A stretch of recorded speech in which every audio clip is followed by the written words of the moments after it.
here's some very, very, very serious NBA awards. First up, the How the F Did I Get Here award. For most of these awards, we're going to have the top 3 nominees, but 1 winner. So third place in this one, we got Jaren Jackson on the Utah Jazz. If you told me before the season Jaren Jackson Jr. got traded, I would have believed you. If you told me it was to the Utah Jazz, I would have punched you in the jaw on sight. Jaren Jackson just looks completely wrong in this uniform. And even in one of his first games there, he scores 22 in the first 3 quarters. The fourth quarter, they bench him completely. Full on tank in Utah. Adam, dog, you gotta look into that. But second place in this award, surprisingly not our winner, Anthony Davis to the Washington Wizards. Here's the first look at Anthony Davis as a Wizard. AD was really close to winning this award. I honestly had a pretty tough time deciding between the top 2. And you could make a case for AD. Literally a year ago, the guy was traded for Luka Doncic, a top 3 player in the NBA. The Mavs were like, yeah, this is a guy we can surely win a championship around. Then a year later, they salary dump him. And not just anywhere, the Washington Wizards, the void of the NBA. And they're just going to sit him for the rest of the year. Alright, we're 2 players in, we're 2 tanks in. Adam, dude, you really got to do something. Genuinely though. But also for real, I hope AD balls the hell out for the Wizards next year, wins MVP. Imagine that. That would be the funniest but coolest outcome. But last up, in our How Did I Get Here award, sponsored by this song, such a banger. Actually, sponsored by this song, our winner, Christopher Paul III, a Toronto Raptor. Let's look at it this way.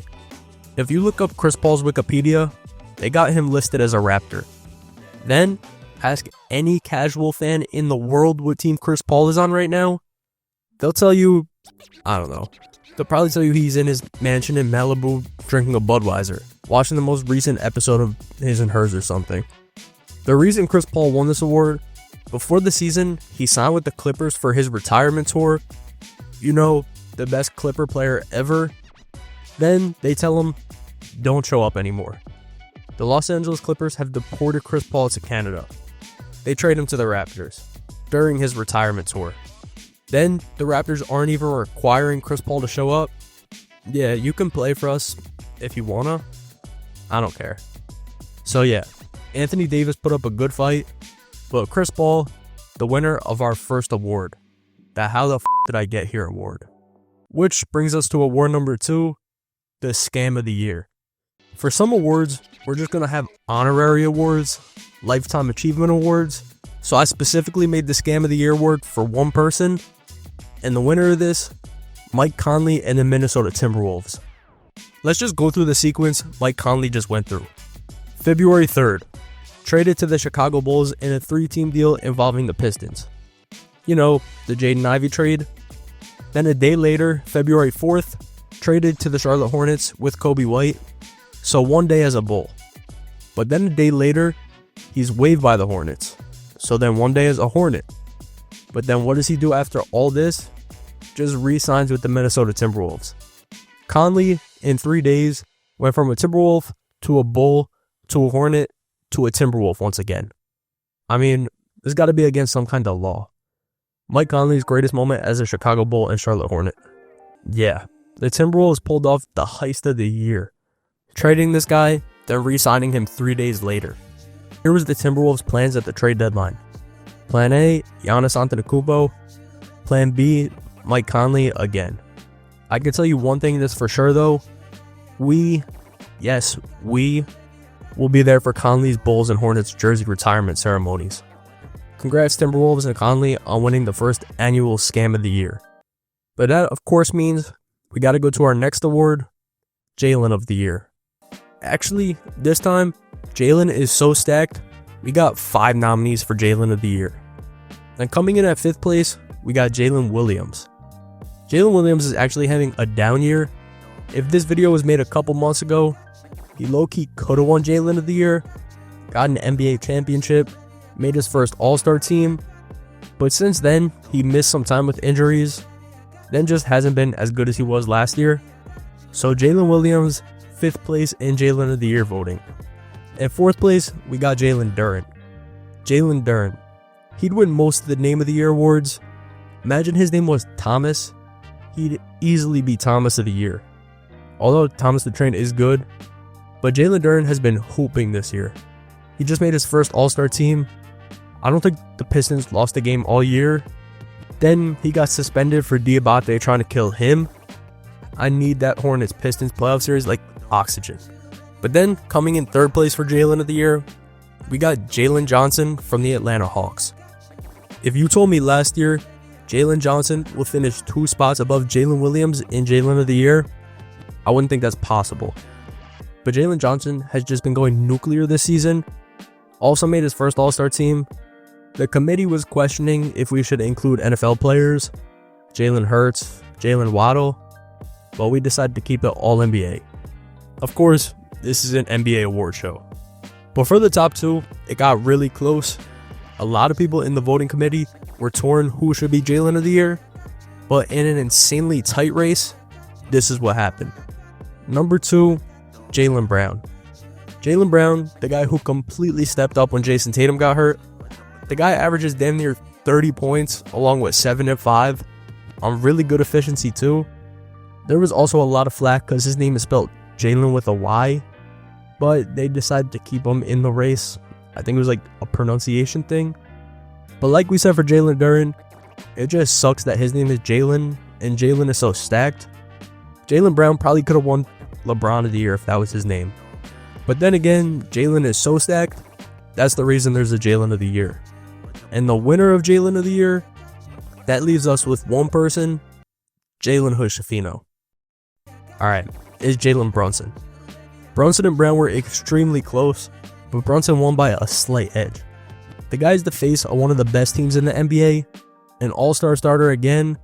When it's crunch time, you just know who the ball's going to go to. Just do not let Jalen Brunson have a bad game, or you'll be seeing this picture of Meek Mill everywhere. But I do want to say something real quick. If you want to be nominated for Jalen of the Year next year, all you got to do is subscribe. After that, visit this website right here, file for a name change, pick Jalen, and then you're officially entered. Then I'm going to have thousands of subscribers, all named Jalen. Thanks. But for real, I'm going to keep grinding videos like this, so if you want to see it, I would appreciate it. Thank you so much. Anyways, next award. And this is actually an honorary award for one selectee. This is the genuinely, what the hell are you guys doing award. And the recipient of this award, the Sacramento Kings. Let's take a look at the current NBA standings where the Kings are. 12-34, last place in the West. Nice. Well, if they're that bad, that means they have to be led by a bunch of developing young players, right? Well, their leading scorers this year, Levine, DeRozan, Sabonis, Westbrook. Well, I guess it happens. I don't know. They have 4 good vets though. 4 guys teams making playoff pushes would definitely want. So they may as well sell them at the deadline and get some assets if they're the worst team in the NBA. Sacramento Kings transitions 2026. Let's look at what trades the Kings made at the deadline. Acquired DeAndre Hunter from the Cleveland Cavaliers and sent Keon Ellis and Dennis Schroeder to Cleveland and Dario Saric and draft consideration to Chicago. Oh, the Kings became buyers at the deadline. Genuinely, who's running the Sacramento Kings? Peter Griffin? Joey Tribbiani? I honestly feel bad for you Kings fans, but at least you guys won an award. The genuinely, what are you guys doing award? Light the beam for that. Plus, if you guys need some Kings tickets, just go to Costco. They sell them there. And no, I'm not joking. Anyways, after that, we got another honorary award. This time, we got the Have an All Point Guard Team Challenge. Congratulations, Chicago Bulls. You guys win this one. Let's just take a quick look at what the Bulls did at the deadline. Over the last month or so, trade 1, trade for Mike Conley, Jaden Ivey. Trade away, Kevin Huerter, Dario Saric. Okay. But trade 2, trade for Deng, Colin Sexton, and 2 second-round picks. Trade away Conley and Kobe White. Okay, so now they got Ivey and Sexton. But then, what do? They sign Mac McClung. Then they trade for Nick Richards. Then they trade Vooch for Anthony Simons. Then they trade for Yabusele. Then they trade for Rob Dillingham, giving them Ivy, Sexton, McClung, Simons, and Dillingham at the deadline. And it sounds like cap, like there's no way they're playing all these guys. So you look at who they're playing every single night. Their starters: Yabusele, 6'7", Okoro, 6'4", Buzelis, 6'8", Simons, 6'3", Ivy, 6'3", Williams, 6'6", Richards, 6'11", Sexton, 6'3", Dillingham, 6'3". If Richards gets hurt or something, their tallest guy is Buzelis at 6'8". Fact: Shrek would be the tallest guy on the Bulls. So Bulls, all point guard challenge, complete. Good job. But after that, we got the award. I would have bet my life this team was going to be a lottery team award. And first up, coming in at third place, we got the Toronto Raptors. To me, before the season, the Raptors were the definition of a maybe they'll make the play-in team. Now, I don't even got to click see more to see the Raptors. They're 5th in the East, 32-22. They got 2 All-Stars, B.I. and Scotty Barnes. Emmanuel quickly saw the Twitter post and became the second coming of Stephen Curry. And if you know what post I'm talking about, it's this. I'm blurring it, risking this video getting taken down, but you can look it up for yourself if you wanna. But yeah, IQ saw this and turned up. So Raptors, 3rd in the award. And 2nd in the award, the Phoenix Suns. When KD left the Suns, I thought this team was completely cooked. How the hell are they gonna win games with Devin Booker and friends? But then all of a sudden, they're the bad boy Pistons reincarnated. And it's because of 2 dudes, Grayson Allen and Dylan Brooks. And honestly, Booker isn't even having that good of a season, and the Suns are still 32-22. I expected them to be like the Kings, but they're solid. But after that, the winner of this award, you know who it's going to be. The Charlotte Hornets. If you went into the season saying the Hornets of Charlotte, North Carolina are going to be a competitive basketball team this season, you're lying. I know you are. But now, they literally don't lose. As I'm recording this, they're beating the shit out of the Hawks, so count that as a W. That's going to be 10 wins in their last 11, 12 wins in their last 15. If this team didn't start 4-14, this would genuinely be a top seed in the East. The fact that we're getting a Hornets-Suns finals is insane. Concacaf Finals MVP in his rookie season, gonna be electric. Congrats Hornets on the, I would have bet my life they were gonna be a lottery team award. But that brings us to the next award, and this is the, he's averaging that award. This award is pretty self-explanatory. One's where it makes you question reality when you check a certain player's stats. And coming in at 3rd place, we gotta run it back to Phoenix real quick. Dylan Brooks averaging 21.2 points per game, 30th in the NBA. This is the same player the Memphis Grizzlies cut and said, yeah, we're not bringing this dude back. He's ruining the team. This is also the same guy who averaged 14 points per game last season on the Rockets. His last couple seasons, 14, 13, 14, 21. Yeah, Brooks puts up a good fight for this award, but there's other good candidates. Like 2nd place, Keontae George. 23.8 points per game, 20th in the entire NBA. I bet half the people watching this video didn't even know he was doing that. Probably because he plays for a team that averages a total like 5 viewers per game. But George did average 17 last season, so I bet those 5 Jazz fans did expect a jump like this. But for the rest of the population that didn't know too much about Keontae George, I don't think they were expecting to check the stats of someone they never once watched play and see 24 points per game. Shout out to Keontae George though, Jazz point guard of the future. And come back to this video in a year, the Jazz are going to be nasty. But in my opinion, the easy runaway winner of this award, Jalen Johnson. He might not have won Jalen of the Year, but he walks away with this one. Jalen Johnson is averaging 23.4 points per game, 22nd in the NBA, 10.6 rebounds, 7th in the NBA, 8.2 assists, 4th in the NBA, and he's doing it while shooting 50.2% from the field, 34th in the NBA. This guy is averaging almost a triple-double, and he's one of the most efficient players in the league. Not even is this one of the best stat lines in the NBA this year. This got to be one of the best stat lines anyone's ever averaged. I'm not saying like top 10, maybe top like 135 or something. But yeah, Jalen Johnson, now a he's averaging that award winner. But let's go back to an honorary award.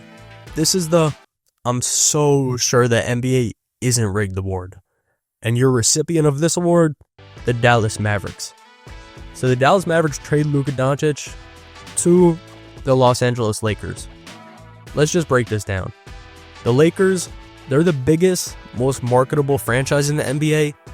The Lakers' best player, he's turning 41. He's gonna retire soon. The NBA doesn't make as much money when the Lakers suck. So let's give them a young, top 5 player in the league so they don't suck. And then, to compensate the team we made trade Luka, we're gonna give them the first pick in the draft, when they literally had a 1.8% chance to get the pick. Now they got Cooper Flag, and both franchises are set for the next 20 years. I'm so positive that this was 100% random. So Dallas Mavericks, you guys win the I'm so sure this wasn't rigged award, because, well, I'm so sure this wasn't rigged. Truly. But next up, let's go back to one with a few nominees. The How Are You Still This Good award, or the Unc award. And coming in at 4th place, we got Kevin Durant. Durant, 37 years old, in his 373rd season right now, averaging 26, 5, and 4 on 51% from the field. Oh yeah, and he's shooting 41% from 3. And the Rockets are literal championship contenders, so KD had to be nominated. But in 3rd place, we got his old teammate, Stephen Curry. Curry, also 37 years old, somehow averaging 27, 4, and 5. I feel like the 4 guys in this category, it's literally impossible for them not to be good. I can't imagine a world where they suck. And the same can be said for the next guy, Kawhi Leonard, Unc of the Year runner-up. There was a lot of debate from the voters if Kawhi should be entered in this category. He's only 34 years old. But then you look up other 34-year-old basketball players, Tristan Thompson, Chris Middleton, CJ McCollum. Kawhi's literally in his own tier here. Shout out to Chris Cash Money Middleton though. So good. But Kawhi's averaging 28, 6, and 4 on 49% from the field. Kawhi is having such a good season. He literally didn't make the All-Star team. Then Adam Silver just threw him in because it was the biggest snub ever. So Kawhi, runner-up here. But of course, the winner, now a 12-time straight winner, LeBron James. 41 years old. Other people who are even 41 at all, Darman and Katy Perry. This is the level we got LeBron in. We're talking about Darman. At 41, LeBron is averaging 22, 6, and 7 on 50% from the field. So of course, there was never a question who was going to win this. The legend himself, LeBron James. But after that, we got the How Are You Not Traded award. And for this one, we only got 2 nominees. And first up, we got Ja Morant. Ja Morant, February 12th, 2026. Somehow, this guy is still a Memphis Grizzly. Because the second they traded Jaren Jackson, I think everyone and their mother thought Ja was going to get traded. And the Grizzlies got good young players. Edie, Coward, I don't know. Why would they not just trade Ja and get some pieces? Especially when he did something like this. But nothing, and I mean nothing, compares to the winner of this award. How are you not traded? Giannis Antetokounmpo. If there was an award for biggest baiter ever, it would be Shams. Every other night, Shams would tweet, Giannis wants to be traded. Giannis wants to go to the Heat or the Knicks. Giannis just watched the Box music video before he went to sleep. Bucks fans probably hate Shams so much, I can't even imagine. My franchise's best player ever in trade rumors every single night, just for him to still be on the team. So yeah, Giannis on the Bucks still, easily in NBA history, the most annoying trade saga. But after that, you small market fans are going to appreciate this one, the Quiet 30 Merchant Award. Guys who can score 30 in a night and you'll never hear about it ever. And in third place, we got Michael Porter Jr. MPJ is having such a weird season, and by weird, I mean good and efficient. But the issue, he's on the Brooklyn Nets. Nets fans, close your ears. They're the laughingstock of the NBA, so you don't hear about him. But MPJ is averaging 25 this season. He didn't make the All-Star team. The only time you're going to hear about him is when he says something wild on a live stream. Michael Porter Jr. has played 13 games with 30 plus points this season. He's played in 41 games. He has 30 points in 31% of his games. But if you're not tuned into a Brooklyn Nets game, you're not hearing it. But number 2, we got someone who's literally going dumb this year, Larry Markkinen. 26.9 points per game, 11th in the NBA. Markkinen also played 13 games with 30 points, same as MPJ. The only reason I put him above MPJ, he's in Utah. He got the Keontae George syndrome. He got the 5 people watching him. So when Larry scores 30, you really don't know. But the winner of this award, if you're a Pelican fan, don't worry, I got you. Trey Murphy, the award winner this year. Right now, he's averaging 22.2, and he actually only has 10 games with 30 points. But put these 3 names together, MPJ, Larry Markkinen, and Trey Murphy, and then ask a casual fan who's not scoring 30 tonight. They're going to ask you, who the hell is Trey Murphy? And for that reason, Trey Murphy, undoubtedly the winner here. But for the next award, we got one that every fan wants on their team, the hate to play against, love when they're on your team award. And I'm going to be honest, I had TJ McConnell coming in at third, but about 30 minutes ago, Jose Alvarado just had 26 points, 5 steals, and shot 8 for 13 from 3 in 19 minutes versus the Sixers. And I know Sixer fans were sick watching that, especially when he flies in there like he's the damn Silver Surfer and steals the ball when you're not looking. So yeah, third place, Jose Alvarado. But coming in second place here, we actually got a 7-time winner of this award, Draymond Green. Just know, wear pads when you play the Warriors, especially if you're a big man, because Draymond is going to hack the shit out of you, and it's going to work. Somehow, Draymond, 35 years old, still a valuable player in the NBA. And he actually got a bunch of votes for Unk of the Year, but finished 8th place there. And this is the first time in a while Draymond didn't win this award, because the winner, the guy who came in third for, he's averaging that, Dillon Brooks. I hate when my favorite team has to play the Suns, literally because of Dillon Brooks. By the way, who do you guys think my favorite team is? I'm just curious. But bro, when they play the Suns, I just know this guy's going to steal the ball, hit daggers, and just do everything. And it's so damn annoying to watch, but he'd be my favorite player if we had him. So yeah, Suns fans love him, and Dillon Brooks was the easy choice for the 2026 Bipolar Player of the Year award.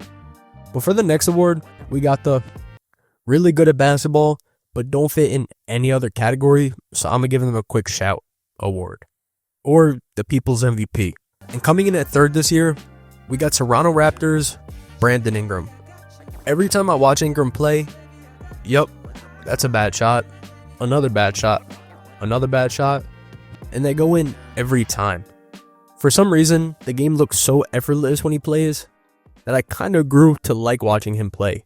And he just made his second All-Star team, so shout out to him. But runner-up for the People's MVP, Norman Powell. Powell has a really good case to win this award. How can you not like Norman Powell? 32 years old and just made his first All-Star team. Low-key though, he got robbed last year with the Clippers. I remember how mad people were. But that brings us to the winner, this year's People's MVP, Pascal Siakam. Siakam just got voted to the All-Star team when he plays for a team that's 3-94. That should tell you how respected he is around the league. And genuinely, I don't know how the spin still works. If I know it's coming, his defender should too. But Siakam lost his running mate after making it to the finals, and he's still hooping. You just know he made the Halliburton sacrifice when he did this. Anyways, we got 2 more awards. And for the second to last one, we got the Family Matters Award. best family duos right now. And third, Franz and Mo Wagner. Franz has missed like 100 games this year, and Mo missed like 200. But there wasn't really another family duo I liked enough to put over them. And the Magic haven't got a shout yet in this video, so here you go, Magic fans. But coming in second this award, of course, Amen and Asar Thompson. If you're ranking the best athletes in NBA history, it genuinely might go something like this: Westbrook, LeBron, Vince Carter, Asar Thompson, Amen Thompson. I think these two were made in a lab, two elite defenders too. If these two had jumpers, they might actually be the two best players ever. Thankfully, they shoot a combined like 30% from three. So weird how both of them can't shoot though, and both of them are good at the same things. But the reason I pretty much even made this category, to give number one their props, SGA and Nickeil Alexander-Walker. Anytime the Thunder play the Hawks, they're going to make sure you heard it 1,300 times that these two are cousins. And we already know SGA is like the best player in the league. Then NAW is averaging 24-4. Timberwolves. That was really smart of you to let this guy walk when you needed a point guard. Good job. Now, do SGA and NAW beat Pau and Mark, or T-Mac and Vince, or Giannis and Thanasis? Probably not yet, but they easily can one day. But that would bring us to our last award of the night. Of course, we had to end it with the Ethical Hooper of the Year. Guys who just ball out the right way. And coming in at third, having a career year, Jamal Murray. When Jokic was out, I was pretty sure Jamal Murray was the best player ever. Right now, he's averaging 25.8 points per game, 13th in the NBA, and he's efficient, and he's 32nd in the league in free throw attempts. And he just made his first All-Star team. Just an ethical dude you can't hate. But second place, we got Anthony Edwards. 30 points per game, third in the NBA, but then he's 10th in the league in free throw attempts. But come on, you already know who the Ethical Hooper of the Year award goes to. Kawhi Leonard. Easily, maybe the most ethical hooper ever. 28 points per game, 8th in the NBA, and then 16th in the league in free throw attempts. Literally 20 minutes ago, he just had a 19-point fourth quarter when the Clippers were down 15, and then he hits the game winner versus one of the best teams in the league. If someone says, when I shoot my shot the Kawhi way is going in, there's got to be some ethics behind your game. But if you guys enjoyed this, I'm about to go crazy and start posting stuff like this a lot on the channel. I would genuinely appreciate if you guys could subscribe. Thank you for watching.